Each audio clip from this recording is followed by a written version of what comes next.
to the patriarchs, primates, archbishops, and bishops of the Catholic world in grace and communion with the Apostolic See. The only begotten Son of the Eternal Father, who came on earth to bring salvation and the light of divine wisdom to men, conferred a great and wonderful blessing on the world when, about to ascend again into heaven, he commanded the apostles to go and teach all nations, and left the church which he had founded to be the common and supreme teacher of the peoples. For men whom the truth had set free were to be preserved by the truth, nor would the fruits of heavenly doctrines by which salvation comes to men have long remained, had not the Lord Christ appointed an unfailing teaching authority to train the minds to faith,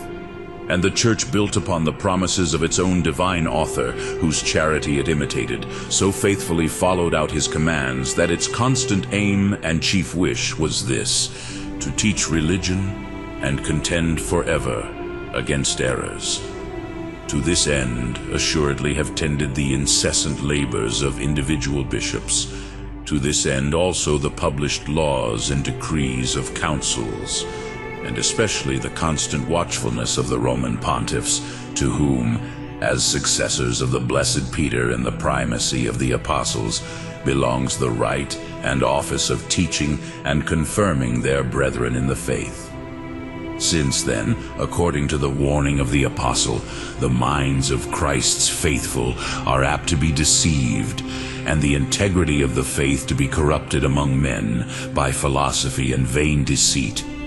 the supreme pastors of the church have always thought it their duty to advance, by every means in their power, science truly so called, and at the same time to provide with special care that all studies should accord with the Catholic faith, especially philosophy, on which a right interpretation of the other sciences in great part depends.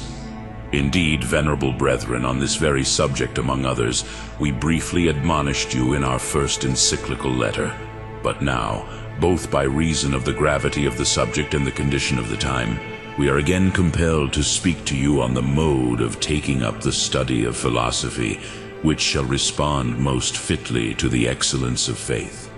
and at the same time be consonant with the dignity of human science. Whoso turns his attention to the bitter strifes of these days, and seeks a reason for the troubles that vex public and private life, must come to the conclusion that a fruitful cause of the evils which now afflict, as well as those which threaten us, lies in this: that false conclusions concerning divine and human things, which originated in the schools of philosophy, have now crept into all the orders of the state, and have been accepted by the common consent of the masses. For, since it is in the very nature of man to follow the guide of reason in his actions, if his intellect sins at all, his will soon follows. And thus it happens that false opinions, whose seat is in the understanding, influence human actions and pervert them. Whereas, on the other hand, if men be of sound mind and take their stand on true and solid principles, there will result a vast amount of benefits for the public and private good. We do not indeed attribute such force and authority to philosophy as to esteem it equal to the task of combating and rooting out all errors. For when the Christian religion was first constituted, it came upon earth to restore it to its primeval dignity, by the admirable light of faith, diffused not by persuasive words of human wisdom, but in the manifestation of spirit and of power. So also at the present time we look above all things to the powerful help of Almighty God to bring back to a right understanding the minds of man, and dispel the darkness of error. But the natural helps with which the grace of the divine wisdom, strongly and sweetly disposing all things, has supplied the human race, are neither to be despised nor neglected, chief among which is evidently the right use of philosophy. For not in vain did God set the light of reason in the human mind, and so far is the superadded light of faith from extinguishing or lessening the power of the intelligence, that it completes it rather, and by adding to its strength renders it capable of greater things. Therefore, divine providence itself requires that, in calling back the people to the paths of faith and salvation, advantage should be taken of human science also,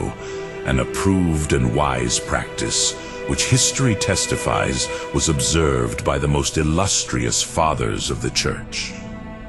They indeed were wont neither to belittle nor undervalue the part that reason had to play, as is summed up by the great Augustine when he attributes to this science, that by which the most wholesome faith is begotten, is nourished, defended, and made strong. In the first place, philosophy, if rightly made use of by the wise, in a certain way tends to smooth and fortify the road to true faith, and to prepare the souls of its disciples for the fit reception of revelation, for which reason it is well called by ancient writers sometimes a stepping stone to the Christian faith, sometimes the prelude and help of Christianity, sometimes the gospel teacher. And assuredly, the God of all goodness in all that pertains to divine things has not only manifested by the light of faith those truths which human intelligence could not attain of itself, but others also not altogether unattainable by reason, that by the help of divine authority they may be made known to all at once and without any admixture of error. Hence it is that certain truths which were either divinely proposed for belief, or were bound by the closest chains to the doctrine of faith, were discovered by pagan sages with nothing but their natural reason to guide them, were demonstrated and proved by becoming arguments. For as the Apostle says, the invisible things of him from the creation of the world are clearly seen, being understood by the things that are made, his eternal power also and divinity. And the Gentiles who have not the law show nevertheless the work of the law written in their hearts. But it is most fitting to turn these truths, which have been discovered by the pagan sages even, to the use and purposes of revealed doctrine, in order to show that both human wisdom and the very testimony of our adversaries serve to support the Christian faith, a method which is not of recent introduction, but of established use, and has often been adopted by the holy fathers of the Church. What is more, those venerable men, the witnesses and guardians of religious traditions, recognize a certain form and figure of this in the action of the Hebrews, who, when about to depart out of Egypt, were commanded to take with them the gold and silver vessels and precious robes of the Egyptians, that by a change of use the things might be dedicated to the service of the true God, which had formerly been the instruments of ignoble and superstitious rites. Gregory of Nyssa praises Origen expressly, because, with singular dexterity, as one snatches weapons from the enemy, he turned to the defense of Christian wisdom and to the destruction of superstition many arguments drawn from the writings of the pagans.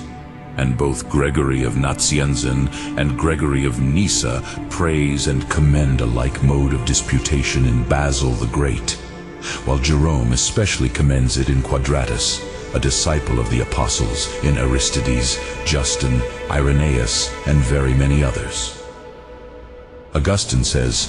"Do we not see Cyprian, that mildest of doctors and most blessed of martyrs, going out of Egypt laden with gold and silver and vestments, and Lactantius also, and Victorinus, Optatus, and Hilary, and not to speak of the living how many Greeks have done likewise?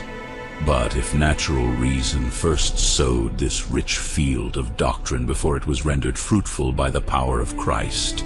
it must assuredly become more prolific after the grace of the Savior has renewed and added to the native faculties of the human mind.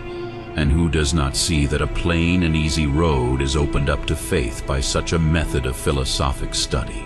But the advantage to be derived from such a school of philosophy is not to be confined within these limits. the foolishness of those men who, by these good things that are seen, could not understand him, that is, neither by attending to the works could have acknowledged who was the workman, is gravely reproved in the words of divine wisdom. In the first place, then, this great and noble fruit is gathered from human reason, that it demonstrates that God is. For the greatness of the beauty and of the creature, the Creator of them may be seen, so as to be known thereby. Again, it shows God to excel in the height of all perfections, especially in infinite wisdom, before which nothing lies hidden, and in absolute justice which no depraved affection could possibly shake, and that God, therefore, is not only true, but truth itself, which can neither deceive nor be deceived. Whence it clearly follows that human reason finds the fullest faith and authority united in the Word of God. In like manner, reason declares that the doctrine of the gospel has, even from its very beginning, been made manifest by certain wonderful signs, the established proofs, as it were, of unshaken truth, and that all, therefore, who set faith in the gospel do not believe rashly, as though following cunningly devised fables, but, by a most reasonable consent, subject their intelligence and judgment to an authority which is divine. And of no less importance is it that reason most clearly sets forth that the Church instituted by Christ, as laid down in the Vatican Council, on account of its wonderful spread, its marvelous sanctity, and its inexhaustible fecundity in all places, as well as of its Catholic unity and unshaken stability, is in itself a great and perpetual motive of belief and an irrefragable testimony of its own divine mission. Its solid foundations having been thus laid, a perpetual and varied service is further required of philosophy, in order that sacred theology may receive and assume the nature, form, and genius of a true science. For in this, the most noble of studies, it is of the greatest necessity to bind together, as it were, in one body the many and various parts of the heavenly doctrines, that, each being allotted to its own proper place, and derived from its own proper principles, the whole may join together in a complete union, in order, in fine, that all and each part may be strengthened by its own and the other's invincible arguments. Nor is that more accurate or fuller knowledge of the things that are believed, and somewhat more lucid understanding, as far as it can go, of the very mysteries of faith which Augustine and the other fathers commended and strove to reach, and which the Vatican Council itself declared to be most fruitful, to be passed over in silence or belittled. Those will certainly more fully and more easily attain that knowledge and understanding who, to integrity of life and love of faith, join a mind rounded and finished by philosophic studies, as the same Vatican Council teaches that the knowledge of such sacred dogmas ought to be sought as well from analogy of the things that are naturally known, as from the connection of those mysteries one with another and with the final end of man. Lastly, the duty of religiously defending the truths divinely delivered and of resisting those who dare oppose them pertains to philosophic pursuits. Wherefore it is the glory of philosophy to be esteemed as the bulwark of faith and the strong defense of religion. As Clement of Alexandria testifies, the doctrine of the Savior is indeed perfect in itself, and wanteth naught, since it is the power and wisdom of God. And the assistance of the Greek philosophy maketh not the truth more powerful, but inasmuch as it weakens the contrary arguments of the sophists and repels the veiled attacks against the truth, it has been fitly called the hedge and fence of the vine. For as the enemies of the Catholic name, when about to attack religion, are in the habit of borrowing their weapons from the arguments of philosophers, so the defenders of sacred science draw many arguments from the store of philosophy which may serve to uphold revealed dogmas, nor is the triumph of the Christian faith a small one in using human reason to repel powerfully and speedily the attacks of its adversaries by the hostile arms which human reason itself supplied. This species of religious strife, St. Jerome, writing to Magnus, notices as having been adopted by the apostle of the Gentiles himself. Paul, the leader of the Christian army and the invincible orator, battling for the cause of Christ, skillfully turns even a chance inscription into an argument for the faith. For he had learned from the true David to wrest the sword from the hands of the enemy and to cut off the head of the boastful Goliath with his own weapon. Moreover, the Church herself not only urges but even commands Christian teachers to seek help from philosophy. For the Fifth Lateran Council, after it had decided that every assertion contrary to the truth of revealed faith is altogether false, for the reason that it contradicts, however slightly, the truth, advises teachers of philosophy to pay close attention to the exposition of fallacious arguments. Since, as Augustine testifies, if reason is turned against the authority of sacred scripture, no matter how specious it may seem, it errs in the likeness of truth. For true it cannot be. But in order that philosophy may be bound equal to the gathering of those precious fruits which we have indicated,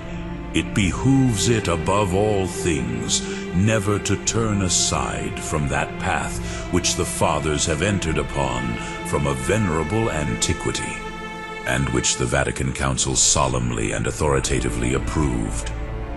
As it is evident that very many truths of the supernatural order, which are far beyond the reach of the keenest intellect, must be accepted,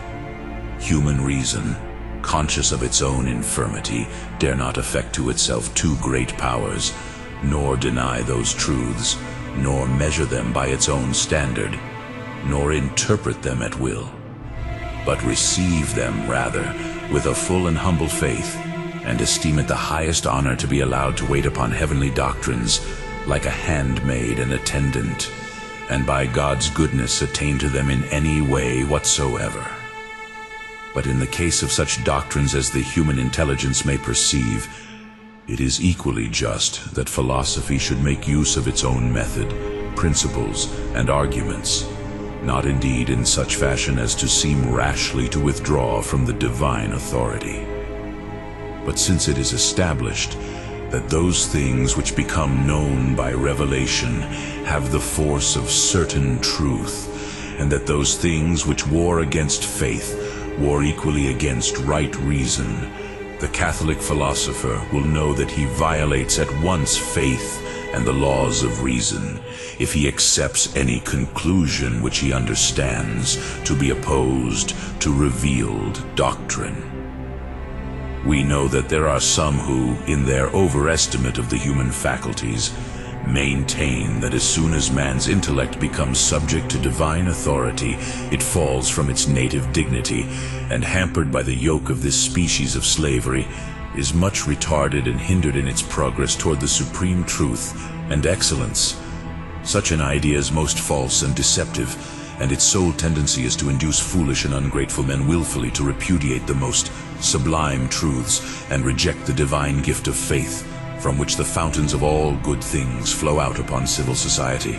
For the human mind, being confined within certain limits, and those narrow enough, is exposed to many errors and is ignorant of many things, whereas the Christian faith, reposing on the authority of God, is the unfailing mistress of truth, whom whoso followeth he will be neither enmeshed in the snares of error, nor tossed hither and thither on the waves of fluctuating opinion. Those, therefore, who to the study of philosophy unite obedience to the Christian faith are philosophizing in the best possible way. For the splendor of the divine truths received into the mind helps the understanding, and not only detracts in no wise from its dignity, but adds greatly to its nobility, keenness, and stability. For surely that is a worthy and most useful exercise of reason, when men give their minds to disproving those things which are repugnant to faith, and proving the things which conform to faith. In the first case, they cut the ground from under the feet of error, and expose the viciousness of the arguments on which error rests. While in the second case, they make themselves masters of weighty reasons for the sound demonstration of truth and the satisfactory instruction of any reasonable person. Whoever denies that such study and practice tend to add to the resources and expand the faculties of the mind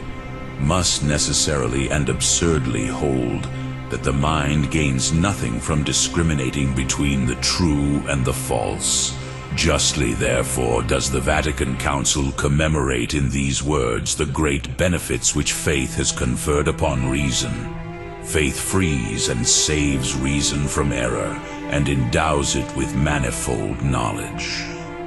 A wise man, therefore, would not accuse faith and look upon it as opposed to reason and natural truths, but would rather offer heartfelt thanks to God, and sincerely rejoice that, in the density of ignorance and in the flood tide of error, holy faith, like a friendly star, shines down upon his path and points out to him the fair gate of truth beyond all danger of wandering. If, venerable brethren, you open the history of philosophy, you will find all we have just said proved by experience. The philosophers of old, who lacked the gift of faith, yet were esteemed so wise, fell into many appalling errors.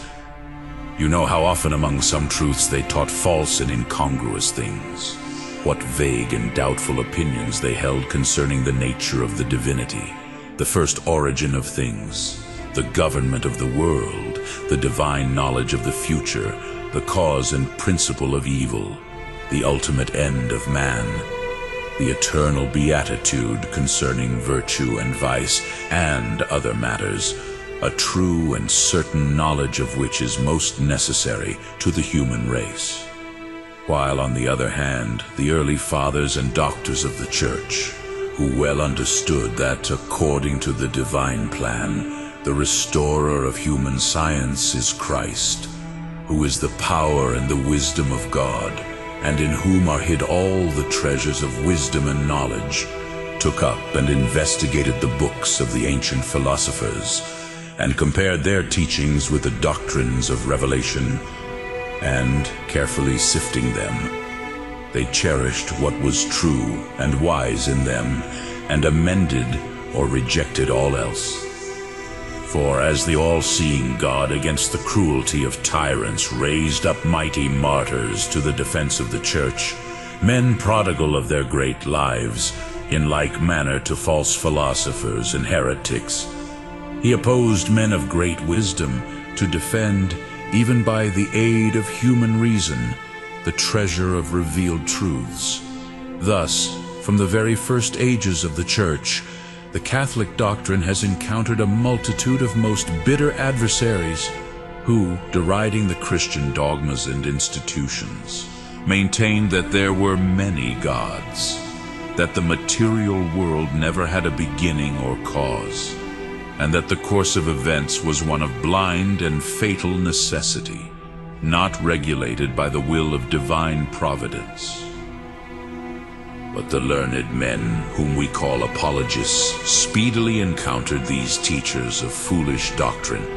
and, under the guidance of faith, found arguments in human wisdom also to prove that one God, who stands preeminent in every kind of perfection, is to be worshipped, that all things were created from nothing by his omnipotent power, that by his wisdom they flourish and serve each their own special purposes. Among these, Saint Justin Martyr claims the chief place. After having tried the most celebrated academies of the Greeks, he saw clearly, as he himself confesses, that he could only draw truths in their fullness from the doctrine of revelation. These he embraced with all the ardor of his soul, purged of calumny, courageously and fully defended before the Roman emperors, and reconciled with them not a few of the sayings of the Greek philosophers. Quadratus also, and Aristides, Hermias, and Athenagoras stood nobly forth in that time, nor did Irenaeus, the invincible martyr and Bishop of Lyon, win less glory in the same cause when, forcibly refuting the perverse opinions of the Orientals, the work of the Gnostics, scattered broadcast over the territories of the Roman Empire. He explained, according to Jerome, the origin of each heresy and in what philosophic source it took its rise. But who knows not the disputations of Clement of Alexandria, which the same Jerome thus honorably commemorates? What is there in them that is not learned, and what that is not of the very heart of philosophy? He himself indeed with marvelous versatility treated of many things of the greatest utility for preparing a history of philosophy, for the exercise of the dialectic art, and for showing the agreement between reason and faith. After him came Origen, who graced the chair of the school of Alexandria and was most learned in the teachings of the Greeks and Orientals. He published many volumes involving great labor, which were wonderfully adapted to explain the divine writings and illustrate the sacred dogmas, which though, as they now stand, not altogether free from error, contain nevertheless a wealth of knowledge tending to the growth and advance of natural truths. Tertullian opposes heretics with the authority of the sacred writings. With the philosophers he changes his fence and disputes philosophically, but so learnedly and accurately did he confute them that he made bold to say, "Neither in science nor in schooling are we equals as you imagine." Arnobius also in his works against the pagans, and Lactantius in the divine institutions especially, with equal eloquence and strength, strenuously strive to move men to accept the dogmas and precepts of Catholic wisdom, not by philosophic juggling after the fashion of the academicians, but vanquishing them partly by their own arms, and partly by arguments drawn from the mutual contentions of the philosophers. But the writings on the human soul, the divine attributes, and other questions of mighty moment, which the great Athanasius and Chrysostom, the prince of orators, have left behind them, are by common consent so supremely excellent that it seems scarcely anything could be added to their subtlety and fullness. And not to cover too wide a range, we add to the number of the great men of whom mention has been made the names of Basil the Great and of the two Gregories, who, on going forth from Athens, that home of all learning, thoroughly equipped with all the harness of philosophy, turned the wealth of knowledge which each had gathered up in a course of zealous study to the work of refuting heretics and preparing Christians. But Augustine would seem to have wrested the palm from all. Of a most powerful genius, and thoroughly saturated with sacred and profane learning, with the loftiest faith and with equal knowledge, he combated most vigorously all the errors of his age. What topic of philosophy did he not investigate? What region of it did he not diligently explore, either in expounding the loftiest mysteries of the faith to the faithful, or defending them against the full onslaught of adversaries, or again when, in demolishing the fables of the academicians or the Manichaeans, he laid the safe foundations and sure structure of human science, or followed up the reason, origin, and causes of the evils that afflict man. How subtly he reasoned on the angels, the soul, the human mind, the will and free choice, on religion and the life of the blessed, on time and eternity, and even on the very nature of changeable bodies. Afterwards in the East, John Damascene, treading in the footsteps of Basil and of Gregory of Nazianzen, and in the West, Boethius and Anselm, following the doctrines of Augustine, added largely to the patrimony of philosophy. Later on, the doctors of the Middle Ages, who are called scholastics, addressed themselves to a great work, that of diligently collecting and sifting and storing up, as it were, in one place, for the use and convenience of posterity, the rich and fertile harvests of Christian learning scattered abroad in the voluminous works of the Holy Fathers. And with regard, venerable brethren, to the origin, drift, and excellence of this scholastic learning, it may be well here to speak more fully in the words of one of the wisest of our predecessors, Sixtus V. By the divine favor of him who alone gives the spirit of science and wisdom and understanding, and who, though all ages as there may be need, enriches his church with new blessings and strengthens it with new safeguards, there was founded by our fathers, men of eminent wisdom, the scholastic theology, which two glorious doctors in particular, the angelic Saint Thomas and the seraphic Saint Bonaventure,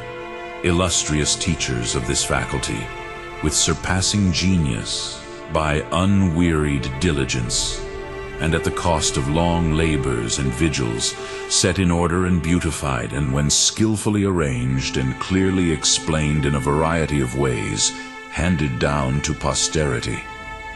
And indeed the knowledge and use of so salutary a science, which flows from the fertilizing founts of the sacred writings, the sovereign pontiffs, the holy fathers, and the councils, must always be of the greatest assistance to the Church,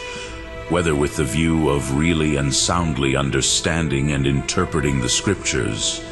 or more safely and to better purpose reading and explaining the Fathers, or for exposing and refuting the various errors and heresies. And in these late days, when those dangerous times described by the Apostle are already upon us,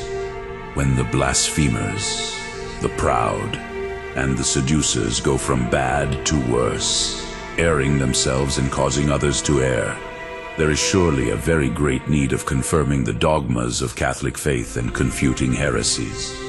Although these words seem to bear reference solely to scholastic theology, nevertheless they may plainly be accepted as equally true of philosophy and its praises. For the noble endowments which make the scholastic theology so formidable to the enemies of truth, to wit, as the same pontiff adds, that ready and close coherence of cause and effect, that order and array as of a disciplined army in battle, those clear definitions and distinctions, that strength of argument and those keen discussions by which light is distinguished from darkness, the true from the false, expose and strip naked, as it were, the falsehoods of heretics wrapped around by a cloud of subterfuges and fallacies. Those noble and admirable endowments, we say, are only to be found in a right use of that philosophy which the scholastic teachers have been accustomed carefully and prudently to make use of even in theological disputations. Moreover, since it is the proper and special office of the scholastic theologians to bind together by the fastest chain human and divine science, surely the theology in which they excelled would not have gained such honor and commendation among men if they had made use of a lame and imperfect or vain philosophy. Among the scholastic doctors, the chief and master of all towers Thomas Aquinas, who, as Cajetan observes, because he most venerated the ancient doctors of the Church, in a certain way seems to have inherited the intellect of all. The doctrines of those illustrious men, like the scattered members of a body, Thomas collected together and cemented, distributed in wonderful order, and so increased with important additions that he is rightly and deservedly esteemed the special bulwark and glory of the Catholic faith, with his spirit at once humble and swift, his memory ready and tenacious, his life spotless throughout, a lover of truth for its own sake, richly endowed with human and divine science. Like the sun, he heated the world with the warmth of his virtues and filled it with the splendor of his teaching. Philosophy has no part which he did not touch finely at once and thoroughly. On the laws of reasoning, on God and incorporeal substances, on man and other sensible things, on human actions and their principles, he reasoned in such a manner that in him there is wanting neither a full array of questions, nor an apt disposal of the various parts, nor the best method of proceeding, nor soundness of principles or strength of argument, nor clearness and elegance of style, nor a facility for explaining what is abstruse. Moreover, the angelic doctor pushed his philosophic inquiry into the reasons and principles of things, which, because they are most comprehensive and contain in their bosom, so to say, the seeds of almost infinite truths, were to be unfolded in good time by later masters and with a goodly yield. And as he also used this philosophic method in the refutation of error, he won this title to distinction for himself, that, single-handed, he victoriously combated the errors of former times, and supplied invincible arms to put those to rout which might in after times spring up.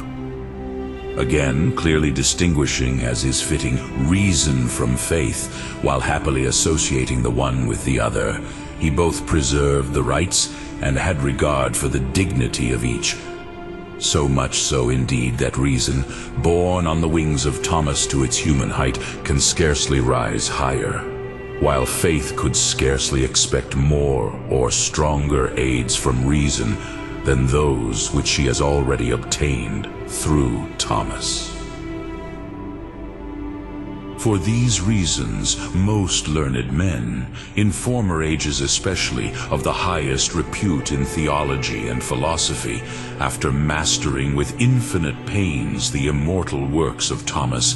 gave themselves up not so much to be instructed in his angelic wisdom as to be nourished upon it. It is known that nearly all the founders and lawgivers of the religious orders commanded their members to study and religiously adhere to the teachings of St. Thomas, fearful lest any of them should swerve even in the slightest degree from the footsteps of so great a man. To say nothing of the family of St. Dominic, which rightly claims this great teacher for its own glory,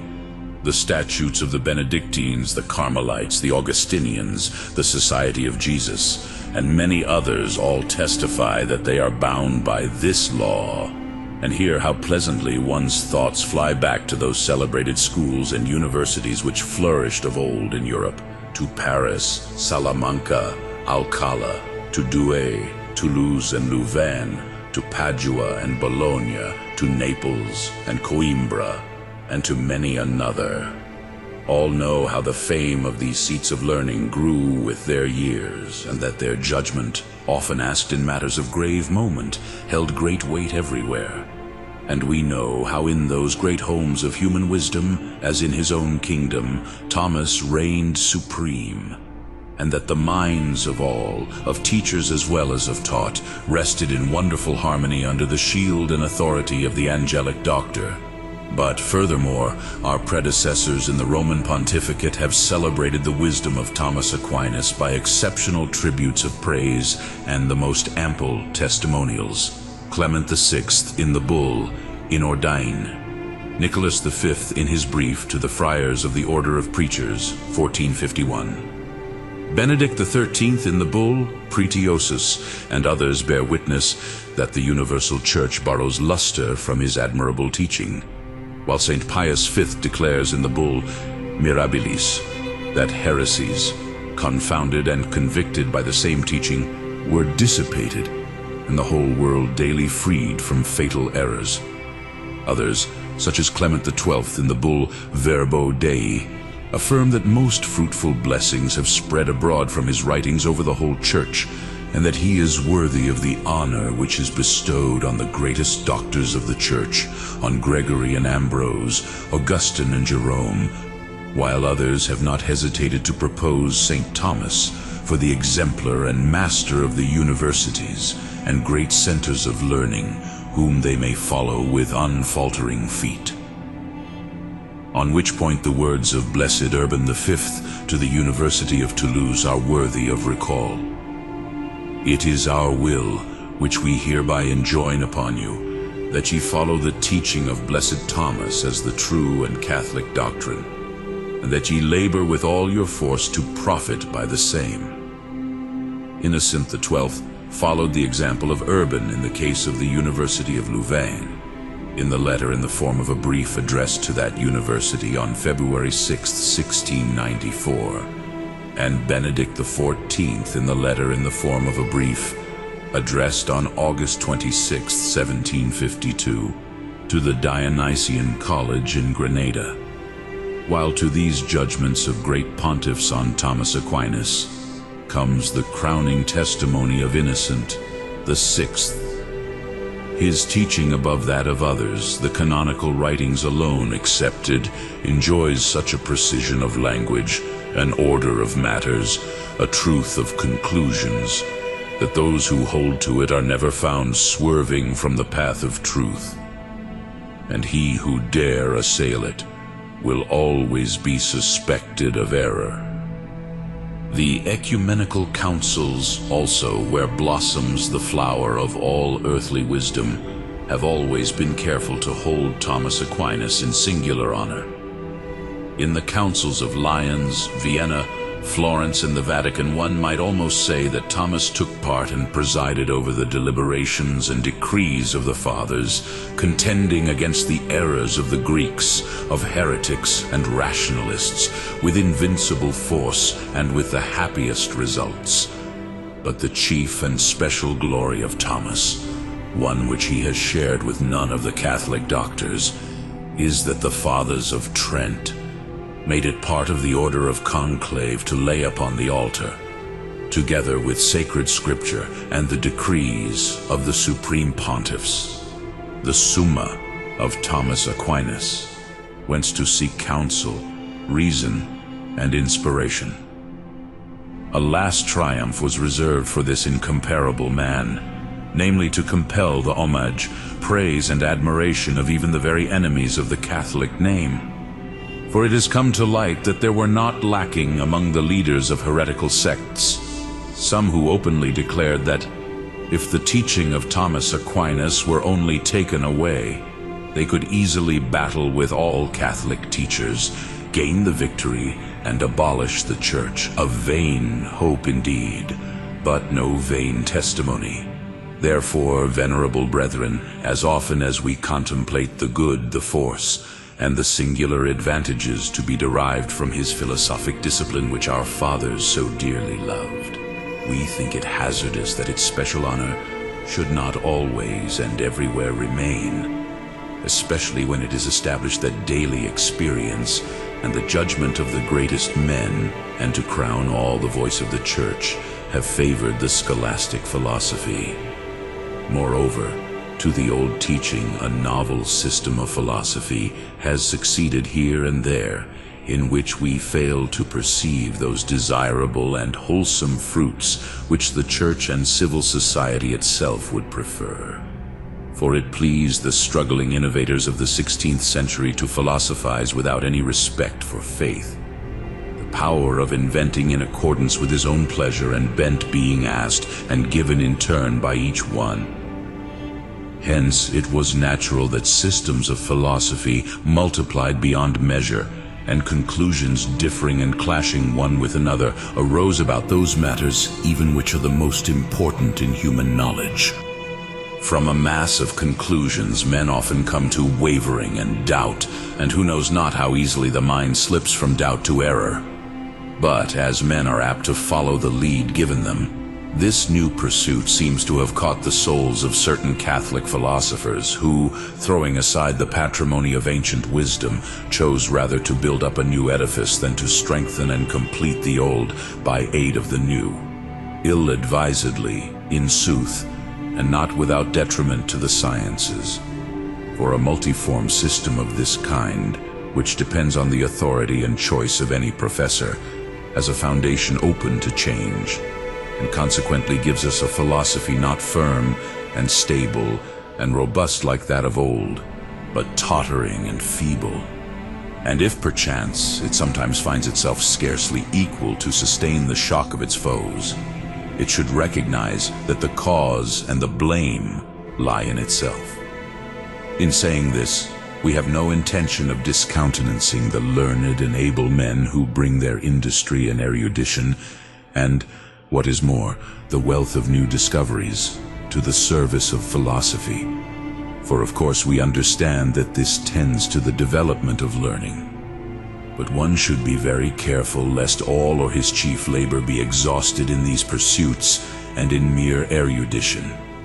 And the same thing is true of sacred theology, which indeed may be assisted and illustrated by all kinds of erudition, though it is absolutely necessary to approach it in the grave manner of the scholastics, in order that, the forces of revelation and reason being united in it, it may continue to be the invincible bulwark of the faith. With wise forethought, therefore, not a few of the advocates of philosophic studies, when turning their minds recently to the practical reform of philosophy, aimed and aim at restoring the renowned teaching of Thomas Aquinas and winning it back to its ancient beauty. We have learned with great joy that many members of your order, venerable brethren, have taken this plan to heart. And while we earnestly commend their efforts, we exhort them to hold fast to their purpose, and remind each and all of you that our first and most cherished idea is that you should all furnish to studious youth a generous and copious supply of those purest streams of wisdom, flowing inexhaustibly from the precious fountainhead of the angelic doctor. Many are the reasons why we are so desirous of this. In the first place, then, since in the tempest that is on us, the Christian faith is constantly assailed by the machinations and craft of a certain false wisdom, all youths, but especially those who are the growing hope of the Church, should be nourished on the strong and robust food of doctrine, that so, mighty in strength and armed at all points, they may become habituated to advance the cause of religion with force and judgment, being ready always, according to the Apostolic Council, to satisfy everyone that asketh you a reason of that hope which is in you, and that they may be able to exhort in sound doctrine and to convince the gainsayers. Many of those who, with minds alienated from the faith, hate Catholic institutions, claim reason as their sole mistress and guide. Now, we think that apart from the supernatural help of God, nothing is better calculated to heal those minds and to bring them into favor with the Catholic faith than the solid doctrine of the Fathers and the Scholastics, who so clearly and forcibly demonstrate the firm foundations of the faith, its divine origin, its certain truth, the arguments that sustain it,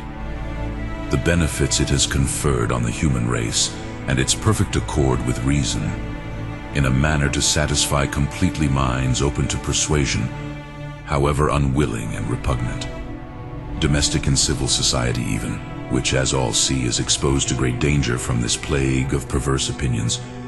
would certainly enjoy a far more peaceful and secure existence if the more wholesome doctrine were taught in the universities and high schools, one more in conformity with the teaching of the Church, such as is contained in the works of Thomas Aquinas. For the teachings of Thomas on the true meaning of liberty,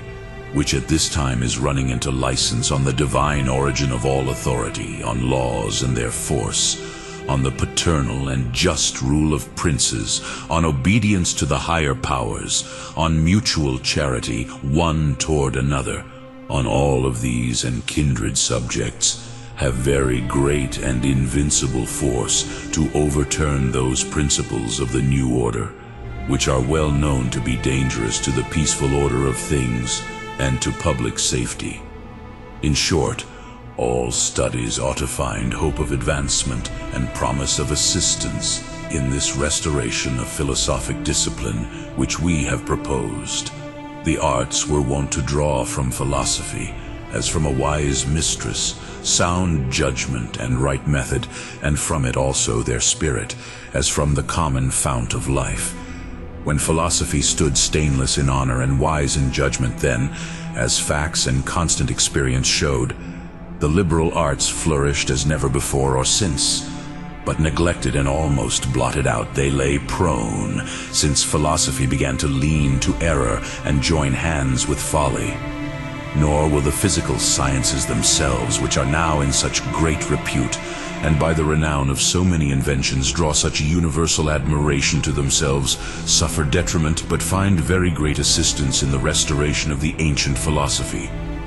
For the investigation of facts and the contemplation of nature is not alone sufficient for their profitable exercise and advance. But when facts have been established, it is necessary to rise and apply ourselves to the study of the nature of corporeal things, to inquire into the laws which govern them and the principles whence their order and varied unity and mutual attraction in diversity arise. To such investigations, it is wonderful what force and light and aid the scholastic philosophy, if judiciously taught, would bring. And here it is well to note that our philosophy can only by the grossest injustice be accused of being opposed to the advance and development of natural science. For when the scholastics, following the opinion of the Holy Fathers, always held in anthropology that the human intelligence is only led to the knowledge of things without body and matter by things sensible, they well understood that nothing was of greater use to the philosopher than diligently to search into the mysteries of nature and to be earnest and constant in the study of physical things. And this they confirmed by their own example. For St. Thomas, blessed Albertus Magnus, and other leaders of the scholastics were never so wholly wrapped in the study of philosophy as not to give large attention to the knowledge of natural things. And indeed, the number of their sayings and writings on these subjects, which recent professors approve of and admit to harmonize with truth, is by no means small. Moreover, in this very age, many illustrious professors of the physical sciences openly testify that between certain and accepted conclusions of modern physics and the philosophic principles of the schools there is no conflict worthy of the name. While, therefore, we hold that every word of wisdom, every useful thing by whomsoever discovered or planned, ought to be received with a willing and grateful mind, we exhort you, venerable brethren, in all earnestness to restore the golden wisdom of St. Thomas, and to spread it far and wide for the defense and beauty of the Catholic faith, for the good of society, and for the advantage of all the sciences. The wisdom of St. Thomas, we say, for if anything is taken up with too great subtlety by the scholastic doctors, or too carelessly stated, if there be anything that ill agrees with the discoveries of a later age, or in a word improbable in whatever way, it does not enter our mind to propose that for imitation to our age. Let carefully selected teachers endeavor to implant the doctrine of Thomas Aquinas in the minds of students, and set forth clearly his solidity and excellence over others.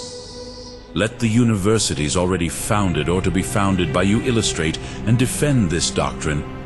and use it for the refutation of prevailing errors. But lest the false for the true, or the corrupt for the pure be drunk in, be ye watchful that the doctrine of Thomas be drawn from his own fountains, or at least from those rivulets which derived from the very fount have thus far flowed, according to the established agreement of learned men, pure and clear. Be careful to guard the minds of youth from those which are said to flow thence, but in reality are gathered from strange and unwholesome streams. But well do we know that vain will be our efforts, unless, venerable brethren, he helps our common cause, who, in the words of divine scripture, is called the God of all knowledge, by which we are also admonished that every best gift and every perfect gift is from above, coming down from the Father of lights. And again, if any of you want wisdom, let him ask of God, who giveth to all men abundantly, and upbraideth not, and it shall be given him. Therefore in this also let us follow the example of the angelic doctor, who never gave himself to reading or writing without first begging the blessing of God, who modestly confessed that whatever he knew he had acquired, not so much by his own study and labor, as by the divine gift.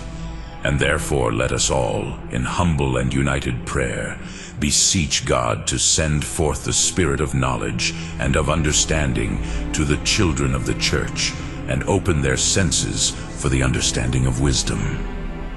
and that we may receive fuller fruits of the divine goodness. Offer up to God the most efficacious patronage of the Blessed Virgin Mary, who is called the seat of wisdom, having at the same time as advocate Saint Joseph, the most chaste spouse of the Virgin, and Peter and Paul, the chiefs of the apostles, whose truth renewed the earth which had fallen under the impure blight of error, filling it with the light of heavenly wisdom. In fine, relying on the divine assistance and confiding in your pastoral zeal, most lovingly we bestow on all of you, venerable brethren, on all the clergy and the flocks committed to your charge, the apostolic benediction as a pledge of heavenly gifts and a token of our special esteem. Given at St. Peter's in Rome the 4th day of August, 1879, the 2nd year of our pontificate,